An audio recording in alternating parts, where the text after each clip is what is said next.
to Unapologetically Fierce with Faythe, brought to you by CKJ Live. This is a safe place where my beloved tribe members and I put anything and everything on the table and dish the unfiltered tea. We are not just a podcast, we are a movement. So get your favorite beverage on hand and enjoy the show. Hey everyone, my name is Faythe, and I'd like to welcome you to another great episode of Unapologetically Fierce with Faythe. And of course, where would I be without my great tribe members? This is a safe place where we put anything and everything on the table and dish the unfiltered tea. I would like to welcome Kerri, Myrna, and Tamara. Hey ladies. Hey. So I'm really excited about tonight's episode. Topic. We discussed dating and the fuckboy. That was fun and interesting. Last week, we delved more into courtship. And what comes after courtship? Marriage. Although I'm not married, I think that the 45 years that I've been on this earth, I've been able to observe a lot. Healthy marriages, bad marriages, just like those marriages that you think about and you're like, why did I get into it? I remember my grandmother used to tell me that her favorite saying, and like West Indians, they have like crazy sayings. Her saying was, the worst mistake is a matrimonial mistake. And that's always stuck with me, because I'm just like, wow, we, when we're growing up, you imagine, sometimes I think about, I want to shoot Disney because Disney sold you something that, this fairy tale marriage that will probably never happen, And, a little bit about my background with marriage. I was a product of divorce. My parents got divorced when I was really young. So I never really saw positive images of marriage. Especially now, I think that in our generation, it's totally different because it could be, you can look at marriages that are toxic as AF. They're toxic, but they will be in that marriage until death do us part. And then you kind of look, and then it's like, okay, you see, especially in the West Indian culture, at the funeral, how many times have we been to a funeral and you're like, who is that? And that's the other family. Y'all feel me? It's crazy. It is crazy. I remember because of what I saw with my parents, I was like, I'm going to be different. This is going to be different for me. And I remember that was my goal. That was the goal in my head because I did not like being the product of a divorce, which we're going to talk about next week. Mm-hmm. And I was just like, okay, save me. And that's what Disney and all those movies portrayed. You had this princess and she was going to be saved by, the glass slipper and all that kind of stuff, But again, that was not written for everybody. I don't even know if it exists, but I hear you, but I don't even think it happens to people that wrote the Disney movie, I know, but it sells. And it sells. It sells. Yeah. It sells. And it's even when you look at marriages, you're like, why are these two even married? Why are they married? Because obviously it's a mistake. These are two people. Hell, they shouldn't even have gone past the relationship stage. Mm-hmm. Hell, the dating stage. It's okay, yeah, this ain't gonna work out. But I feel a lot of times we're going to make this work out. And I think that, building a solid foundation, because we've all heard the story of like people getting pregnant, they're having premarital sex, they get pregnant. Oh, okay. She's knocked up, so I guess I'll marry her. Do you really want to, though? It's like, do you really want to? And why do I really like this person? Because at the end of the day, when I get married, or if I get married, or if it looks like that, I don't want someone feeling like they're forced to be with me, because there's the door. Like, it's like, It's work, but there's the door. And I think what happens is that when you put and we talked about that a few weeks ago, when we talked about like sex before a relationship, that clouds everything. It's kind of like quicksand, because it's like, okay, let's have sex. And then, so what do you like? What things do you like? Let me try to figure you out. Like, okay, we've jumped from A to J, or more like A to like T, trying to go back to B. Like, it doesn't work like that. Yeah. And, I remember back to talking about like my image of growing up, of like marriage, of why I really wanted to get married, is because I remember as a teenager hearing like statistics, which statistics never really, like when you hear statistics, it's like, okay, that doesn't apply to me. And you always hear like 72% of Black women never get married. And it's like, damn, for real? But I'm watching all this stuff on Disney, and it looks good. And I do want a relationship. I think in different parts of our lives, we want different things out of relationships. You know what I mean? So I think that also pushed me. So like when I was I'll never forget, I wanted to, like, my goal was to beat that statistic. So that goes into when I was in high school. And don't judge me, but I wanted to be a basketball wife. I was like, you know what? This will solve everything, because I have money. When you have money, what else? Then I get paid. And high school, that's hilarious. And high school, but I went to that type of school. I live in Miami. You know what I'm saying? I grew up in Miami. Right. It's like you saw all this stuff, and you're like, wow. Like, I had the biggest crush on Alonzo Mourning. He was the one. I was eyeing him from Georgetown. I was like, okay, I see you. Just wait, But hey, it didn't work out like that. But that's what I thought. I wanted a huge wedding at Vizcaya, which is like beautiful and expensive. Yeah, and expensive. But I'm like, he'll pay for it because he'll have the money, The money. Then when I went to an HBCU, I was watching A Different World. I saw Whitley and Dwayne, and I was just like, yep, that's Black. Hashtag Black love. Hashtag yes, that's what's going to happen. But so I went to school. I went to an HBCU. I wanted to get, everyone's asking me my major. I knew I was good at writing. I knew I was good at communications. But hell, I wanted an MRS because that's how I thought. That's how I thought that it was going to happen. And yeah, I was like scared. First of all, I was scared as heck going to college, being away, being shy, being an only child. So a lot of those feelings I could not exert, I couldn't exert them. So I think I remember I was a sophomore and I dated a guy from Morehouse. It was really brief because, again, he did not want to date or court. He wanted stuff in an instant. And then maybe we'll go back to that, Yeah. So it's just crazy. I'll agree. And I will take the L for what I'm about to say.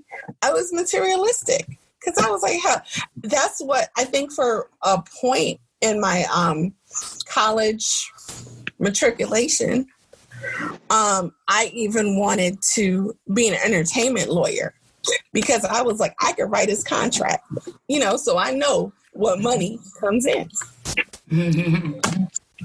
Up to this day, I think I've said it before, my aunt used to tease me. She'd be like, weren't you supposed to get married? I was like, you know what? That didn't even work out. So we're not even going to talk about that. Now, at 45, and I've seen, as a 45-year-old single woman who has never been married, I see my vision of marriage is different, totally different. It makes sense now. Like, I've seen relationships that are really like to the core. I know at the end of the day, they have each other's back. I know, because if you look up the word marriage, that's when two become one, right? But what if that person individually isn't one? We talk about mental health all the time. They're broken, you're broken. They're looking to be fixed by you, vice versa. It's like, okay, I can't fix you. You got to fix yourself before you get into it. And you know, I like to bring that mental health piece because it's important. And then you see, and like I've noticed from my friends, and, you know, speaking to you guys individually, like I know marriage because all of you have been married. Like, marriage takes work. It's so much more than the wedding day and the ring and the pictures and, you know, the bridal party, the views, it's so much more than that. Because I've seen relationships, they had a huge wedding. 2 years later, they can't stand each other. And they're like, who is this person? It's, you know, so it's just like, so, and then you see people that, you know, like, we're big on social media. So it's kind of like, you see something on Instagram or Facebook or whatever, hashtag relationship goals, hashtag my boo, hashtag da-da-da, whatever. Is that true? I mean, because again, you got to take everything. You got to take everything. It is beyond the wedding day. Yep. So, and people don't post the bad stuff on social media. I remember one person I saw, and like he had posted that he was getting divorced, put all his business on there. I was like, wow, for real? Right. You know, I was like, wow, because now you're bitter. Because, you know, or now that you kind of like look bitter because it's like, okay, yeah, what's going on? You know? So with all that being said, and I know that I extended it, but I just wanted to concentrate on like the different areas of like what you see as marriage when you're young, what you grow up seeing, what you see as a young adult, and like as a full grown adult, you're like, what is your image now? And it's totally different. You know what I mean? So I think, who's going to go first? Tam.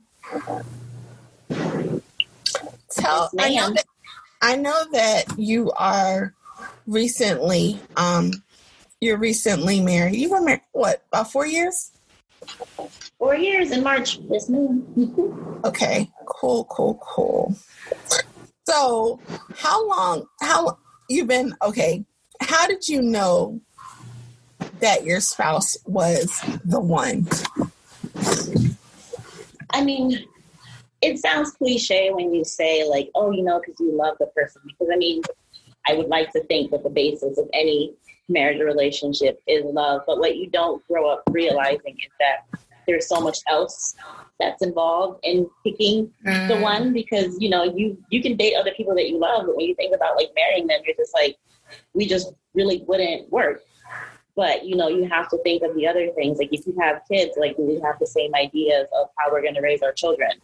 You know, when it comes to your belief system, like, you know, do you guys believe the same thing, or at least have an understanding of the other person's beliefs? Because if something as simple as your religion plays a big part in your relationship and you're with somebody who's not a religious person, like that's, you know, you're kind of going to bump heads about things like that.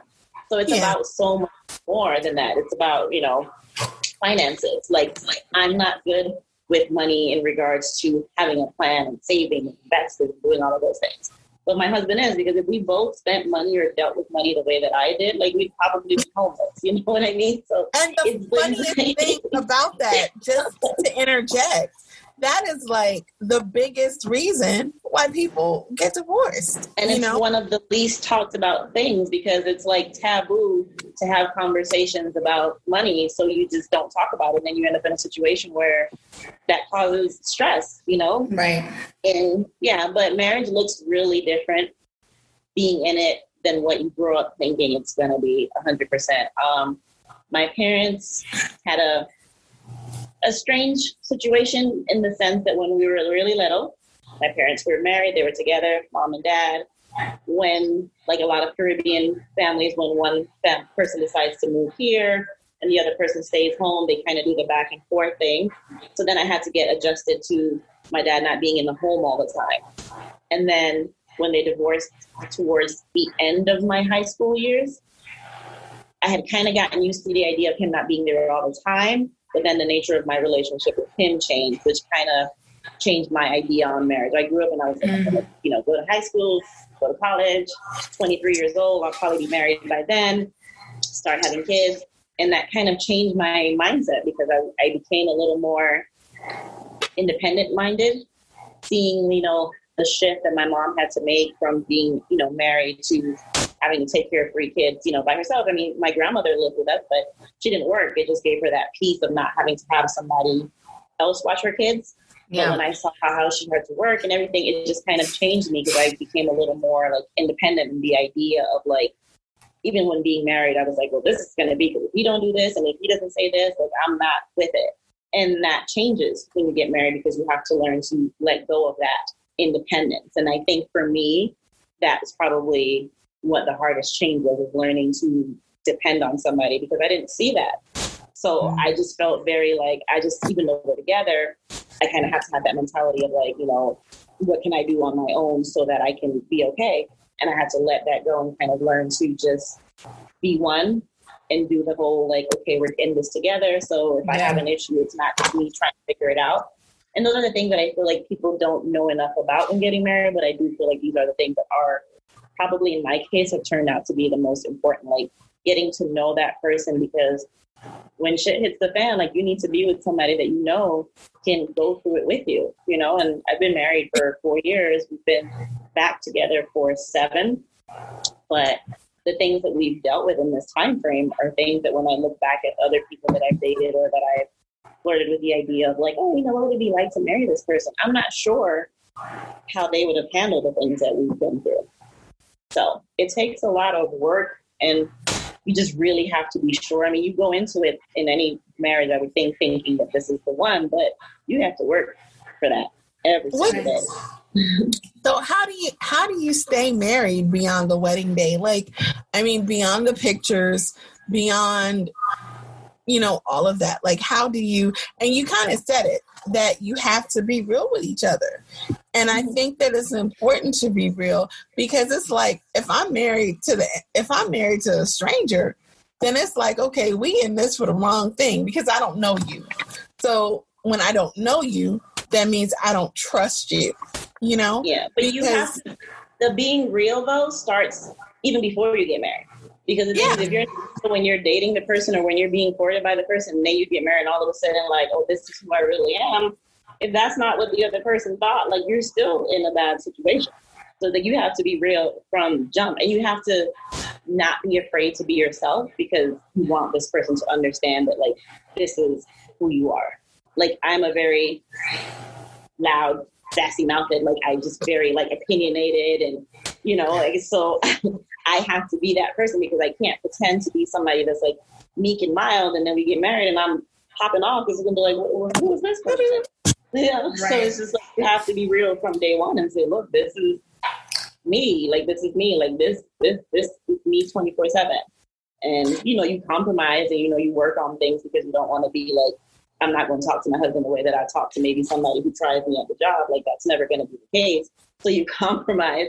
But I mean, like, generally speaking, like, you have to be open about who you are and what you want, so that the expectation is set before you, throw a big wedding and, you know, have all these people come to see you. Then, you know, so it's about so much more than Yeah, because it was interesting. I had a conversation with a friend of mine today, single. She's like she's older than me. She's like 47. And we were talking, and like she's just like me, single, doesn't have any kids. And she's just like, it's hard because, you know, like it's easy to get married like right out of college.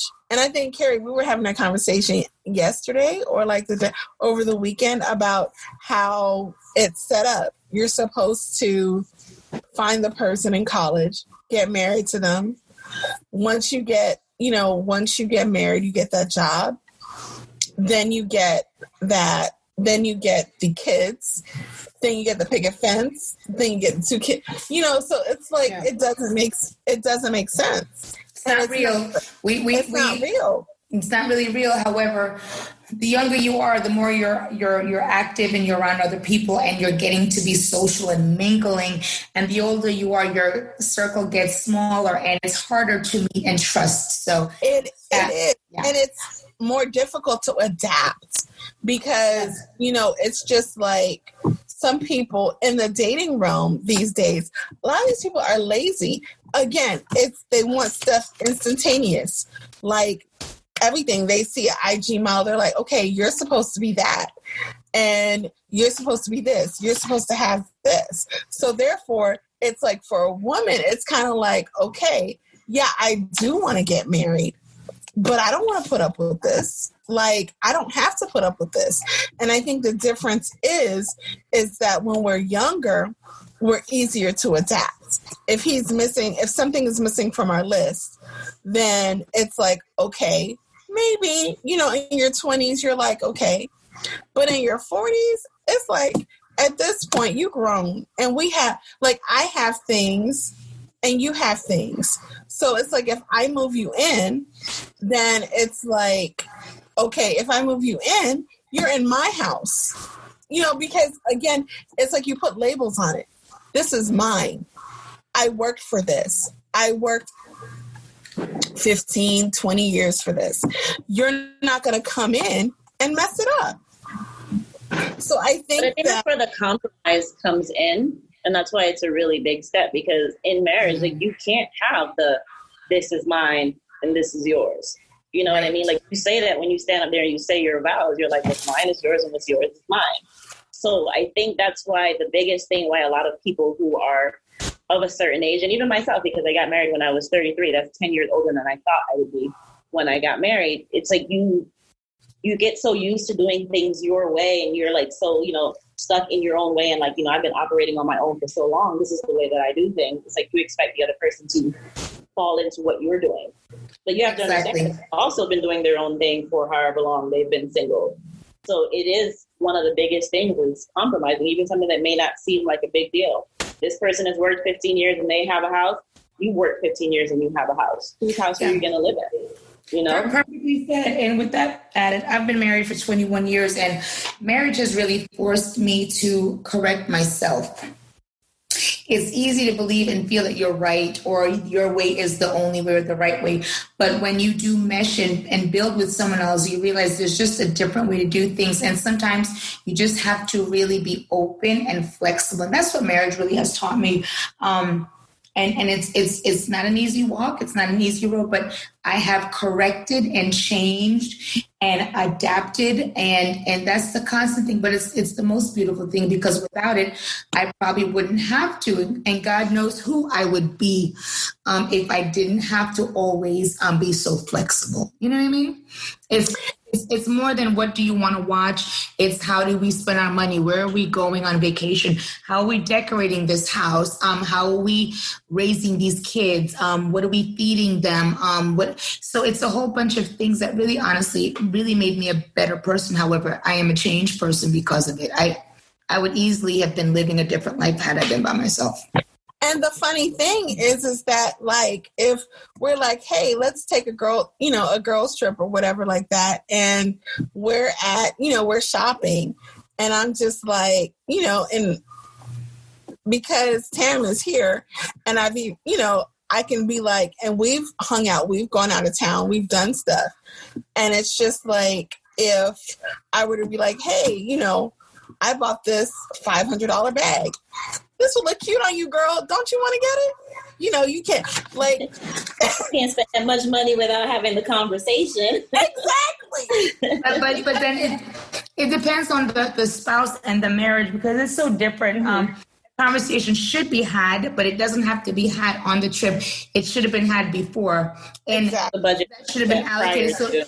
Right. So that depends on the relationship, because I'll be damned if I got to go somewhere and we're about to get a high rise or a penthouse. And I'm like, let me call my husband and see if I can. No. Yeah. It should have been the house. Yes. The girls and I are going out. And I'm probably about to drop this much money, but we're straight. We're good. We're covered. Okay, so it's just depending on everyone's flow. But this is going to sound weird, but I want to make a point. Marriage is more emphasized to people that are not married. And I'm going to say this because to me, I watched my parents be married, and they were married almost 40-something years before my father passed. And I never spent a day thinking my parents are married and this is what I'm learning. But I learned everything in a married home. You get what I'm saying? But it's impactful to me because that's all I knew. Just like someone that doesn't have that, that's all they knew. And I hate to switch topics, but I'm going to make another point. When my father passed away, someone from my job, an employee said to me, and I was really taken about it. She said, "You're so lucky you had a father in my house." And I'm like, is she freaking nuts? I just lost him. But she only could focus on her need, not that I was hurting because I had him. So I had my parents' marriage as a model, even though while living with them, I didn't realize I was absorbing and learning everything from them. Mm-hmm. Because of my freaking computer does some weird stuff right now. So because I had them, I knew what it was like to manage money, to just have one bank account, how they handle conflict and how they handle support. I've seen my mother's parents pass and my father step in. There was a time where my mother was not well and my father went to the funeral, took care of everything. My mother stayed behind. I know how they handled money. They had a business together. I know how they reared us and put us through college and stuff. But I didn't realize as I lived it and saw it, that's what I was learning. But I left their home and built my own. I did exactly what I saw them do. So it's in me. But without a doubt, so I'm hoping my kids get it too, because I've learned support. I've learned partnership. I've learned you are just a freaking rock to somebody. Like good days, bad days. Someone is changing. This might not be the person you knew 20 years ago, but this is still the person you love, and they're evolving and you're evolving with them. Like my son just had a purchase today because he does like sneakers and all this kind of business stuff. And he just had a really good purchase today, and he's walking around the house, like flashing all this money. And, we're just like watching him. And he's like, you look at my money, look at my money. And I was like, you better not put that on social media. And, his dad was like, you better not put that shit on social media. And I was like, yeah, because if anyone comes to this house, we're going to have to freaking kill them. And I'm so serious. And look, me incriminate myself. I said, you're going to put me and your dad in a position, because we're not going to just play with them. We're going to gut them, bury them outside, and you're going to force them to change your family. But that's how my husband and I, we have each other's backs. His mother passed away. I was like, we can't afford for us both to go. You do what you got to do. You pay for this. You go to New York. You go to the islands. I will stay behind. I will pay my respects to her in my own way. You take care of stuff, but I need you to take Elijah. Let him be able to say goodbye. Cyan will be okay. She's doing she and I will do it. When my father died, same thing. When Elijah has to go to college, I'm like, we got this tuition to pay. He's like, I'm going to hustle. We're going to do this. So it's a support system that you never see have, and it's like a friendship. It's almost being married to your best friend that doesn't really listen to you, doesn't give you good advice, is annoying as hell, but it's really the best friend you live with, and you can tell anything to, and they see you at your best and your worst. And that's how I could probably sum it up. It's being married to your best friend that gets on your nerves and that doesn't listen. Definitely. I always say, like, I want to meet my person. Of course, I don't have the dreams of that wedding. Like, I'll be like, okay, it'll probably be about 5-6 people. I'll tell y'all, I'll be like, listen, hey, let's go. Get your passport. I love it. I love you in this dream. Let me tell you something about that Disney bullshit. First of all, we didn't even have a wedding. And Tim, I saw your beautiful pictures and you were gorgeous. Rick and I got married at City Hall. And we spent probably $50. We went home and cooked dinner after we bought a house instead, and we had Elijah the same year. I was 24, going to be 25, and he was 28, going to be 29. We were young, and we didn't spend any money. I was like, we don't need to feed anybody. We don't need gifts. No, but that's what, like, I want a destination, but again, just very closest, like, so. Well, the destination is the best thing if you don't want a lot of people, because when you think of having to pay for it, you're like, oh, I really want you to come, but you gotta. Exactly. We had 150 people, and I think 150 people came. Like, I was like, oh, okay. I thought like half of that. Nope. Everybody was like, yeah, we're gonna go. I was like, yes. I want under 10. I want under 10. I would definitely say that marriage is not for the faint of heart. There's a lot of growing and learning and adapting into the process. And it takes several years. So if people are really into the fun and the happy times, they're in for a really rude awakening, because this is year 21 for us, 25 years knowing each other. And I feel like I'm still learning my husband. I'm still learning things about him. I know the basics, right? And just like Tam said earlier, you definitely want to have a lot of things that are core to you, core to your values that are similar, or else you're in for just a roller coaster. Like, we have the same similar spirituality, same political views, same, upbringing. But after that, he and I are polar opposites. Like, I'm the one that's cold, he's hot. He likes this kind of show, I like this kind of show. He wants to do this, I want to do that. We are polar opposites. However, we do have enough common things to keep us sane and happy. We both like to travel. We both are responsible. We both put certain things first. But when I say night and freaking day, he like, it looks like it's coming. I'm like, are you freaking kidding? The freaking sun is right there. What is wrong with you? But that also helps us to learn and to get a different point of view. But it's not for the faint. Like, we've been to counseling, not just once or twice. We've been several times. Like, in our 21 years, we've been at least 4 times. And we probably have another couple more rounds in us down the road. But it's always good when you have people that want to do things like that. Definitely. But it is what it is. But I wouldn't change it for the world, and it's a lot of work. But I want to add this joke in there. If you haven't thought of leaving your spouse or killing your spouse, you're not really in a relationship, because if what happens, how am I going to kill this person and get away with it? And how do I leave this person they don't even know? Those are 2 things. Yeah. Like, where would I hide That's reality. That's real life. I'm so serious. Like, if you're not there yet, baby, you haven't hit any major things yet. Wait till you hit them and see how you handle them. And that's real. Yeah, I think that's really the sign. That, if I can chime in, the sign of a good marriage really is your marriage can be untested and it can be amazing. And it's not that it's not a quality marriage, but you don't really know until you experience some kind of hardships, some fire. That's where qualities or people's values really start to show up, which is, I think, so for those that don't know, I'm, now married, working on 19 years in August. We've been together a lot longer, but we're in the process of a divorce. And for me, I think if I were to say what I would diagnose as our major issue was, people say it's really cliche to say growing apart, but I think what starts to happen is at some point you go through enough experiences where you realize there's a different value system here at play. Yeah. And how much are you willing to compromise and say, I can bend a little bit because that's how you are and that's ingrained in you. But, as time wears on, sometimes a lot of that bending, especially if it feels kind of lopsided, like one person's carrying the unshared load of responsibility or, having to do all the adapting and stuff. And those values really start to bubble up. I mean, and when I say values, I mean things that are at your core define who you are, and things you're not willing to let go for anybody.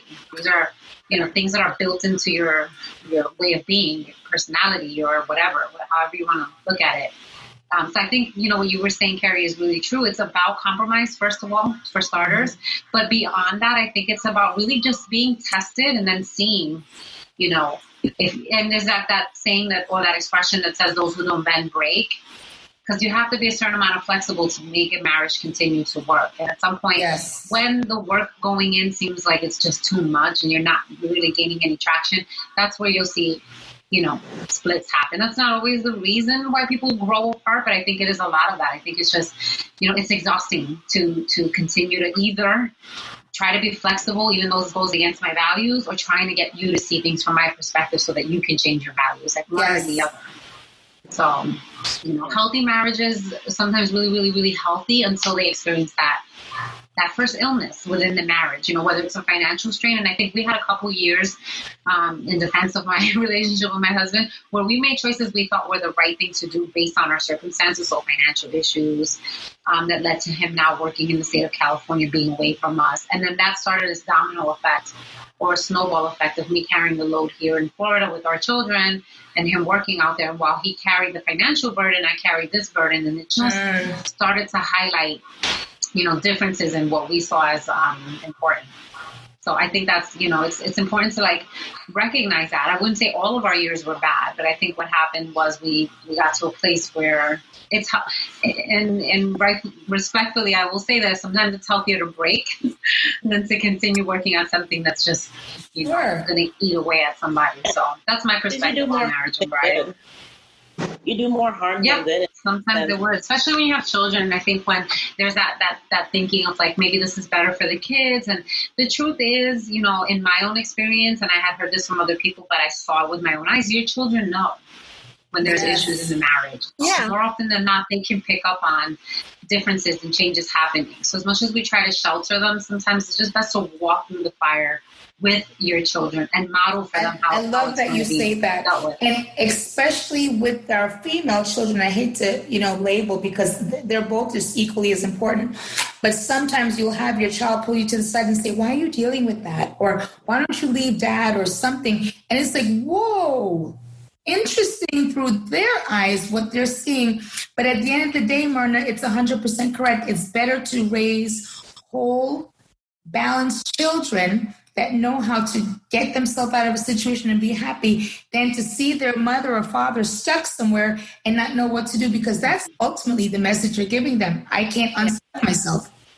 Right. And it's like you were saying earlier, Kerri, that we are learning as we are growing. And a lot of times it's not okay. How you'd watch a TV show and the violins would start playing and you just knew that it was going to be one of those touching moments where it's like, here's the point of the sitcom episode or whatever. It doesn't happen like that in real life. A lot of times your kids are learning just in the day-to-day, in the mundane things that you are experiencing that aren't these big grand lessons and stuff like that. Yes. So I think, once I accepted that my marriage was over, the next best thing for me was, how do I keep my family intact? How do I preserve the friendship I have with this man? I've been with him most of my life. We've grown up together. I love him to death. And I would do almost anything for him. And I want to continue that, to have a relationship that's strong, but just different now. So. Right. Definitely. Well, ladies, thank you for your insight, because again, as being single, I can only give insight of, what I see in different marriages. Even I all know, you guys' spouses, whatever. And, it's good to be able to listen and to know, So what I would want to ask is, if there's any advice that you can give to people that are single that may be listening, what would that be? Tam, you can start first. For me, it would be, take the time to learn the person that you're with, and don't let time make you feel like you have to rush into anything. Because I know when you grow up, especially, I can only speak from a woman's perspective, but I feel like there's always a timeline. People always start to say, well, once you hit your 20s, when are you going to get married? When are you going to settle down? And I feel like sometimes, you feel rushed into things that maybe you're not ready for. So take the time to learn the person, have those genuine conversations to get to know them beyond the surface level before you make that decision. Because those are the things that are going to keep you bonded when you're together and things get a little rough. Great. Kerri? I definitely want to say that there is no Disney fairy tale, so let us be clear on that. It doesn't exist, people. Stop watching Lifetime and Hallmark and going to Disney World. It's for the seven dwarfs, not for people. But Listen, marriage is two imperfect people coming together, and you have to choose to love and choose to honor and choose to commit and choose to be patient. It is a daily walk, and it doesn't complete itself after 5 years or 10 years. This is a lifelong thing. I know before my father passed, my parents were together, I don't know, probably like 40 years. And my dad would still do certain things to my mom that I'm like, God, you guys have been together 40 years. Like, why are you even mentioning it? But it's a continuous learning pattern and choosing to love all over again. You don't just choose to love once and you're like, we're in it, we're happy. You're choosing to love. It's forgiveness, it's understanding, it's being patient, it's being willing, it's meeting them halfway, and it's sometimes it's daily. Definitely. Myrna? I would say, when you're going into a relationship, especially if you think it might be long-term leading to marriage, you have to know what you want. And sometimes it takes a lot of, self-reflection, a lot of soul searching, but go in knowing exactly what you want, what are your deal breakers, and that's the only way that you're going to be able to ensure that you don't settle. And more than that, I would say as time wears on and you evolve as a person and you have new experiences, maybe you become a parent, maybe you change careers, maybe you've seen more of the world. But it's okay to change what you wanted. You initially went in and said, I want children, and then have decided that you don't. The best thing is obviously communication and transparency. But the only way that works is to know wholeheartedly what you want and be honest with yourself so that you're not ever settling. Because a lot of times we latch on to people hoping they'll fix something we haven't even identified as a problem or isn't working for us. So you can put a label on it, so you can say, this is the hole I need fixed. You won't know if this person can even do that. And that's unfair to do that to them, to have that expectation on them when you yourself don't know. So one thing I would advise is know what you want and continue to always explore that, because that changes with time. You're not always going to live in a fixed state of mind. So that's my advice to you guys. If I can end with another scenario, and just coming from a single perspective, I remember someone asked me one day, they were just like, you're in your 40s, you're not married, you don't have any kids or whatever. And I was like, no, I don't. But then I remember someone telling me something, or I heard something, and then someone was like, you know what, that's really key. And it made me look at things differently, because, and it was an older person that said it. They were just like, think of it like a consignment shop. We've all been to consignment shops. With if you go to a consignment shop in Boca, Aventura, an affluent area or whatever, you always see this piece, and it may be the last one on the rack, but the value in it has so much value, and that's why it's there. So the comparison that this person was trying to make is that, I felt like I was that person on the rack. I'm like, gosh, no one can find my value yet, but that has pushed me to continue to live, continue to do things, not just wait and be like, oh my gosh, where is my husband? Because when you do that, then you run into Tom, Dick, Harry, whatever. And there's someone designed for everybody. And that stuck with me, because I'm like, you know what? I am a consignment piece. I may not have been touched, but I am a consignment piece. You are designed, baby. Don't worry about it. Okay. But you know what, though? I want to... This is such a loaded thing, and there's so much more levels to this. And I have a daughter, and I have a son, and we need to get away from the whole labeling thing, because marriage isn't for everybody. Okay? Yeah. I know a lot of people want it, and a lot of people think it should happen. Marriage is not for everybody, and not everybody is going to get married. I mean, that's a fact. Get married, that's a fact. However, Myrna said something very important. Learn yourself, live your life, be happy, be whole. And if it comes, just know you're bringing a whole self to the table, and hopefully that person's whole. Exactly. I won't say I got married too early. I kind of love the age I got married because I love the age I started having kids, because I love the age I could get my life back and they're grown. That's what I love. Absolutely. So it worked out well. However, I didn't expect to be married at 24, 25. I thought I would be married in my 30s after having this said career and this said stuff, but that just wasn't my plan. I had my own ideas, but it wasn't my reality. Marriage is not for everyone. And if we start to remove the stigma of what should be happening to people at a certain age and not think you should be married or you should have a child or you should be making X amount of money or you should be living here or you shouldn't be doing this or you should have this, we would live so much freer and have more peace because we would be living our best lives without labels and falling into the trap. Absolutely. That is an awesome ending. Yeah. With that being said, thank you, ladies, my tribe. Thank you, audience. Join us next time when we continue.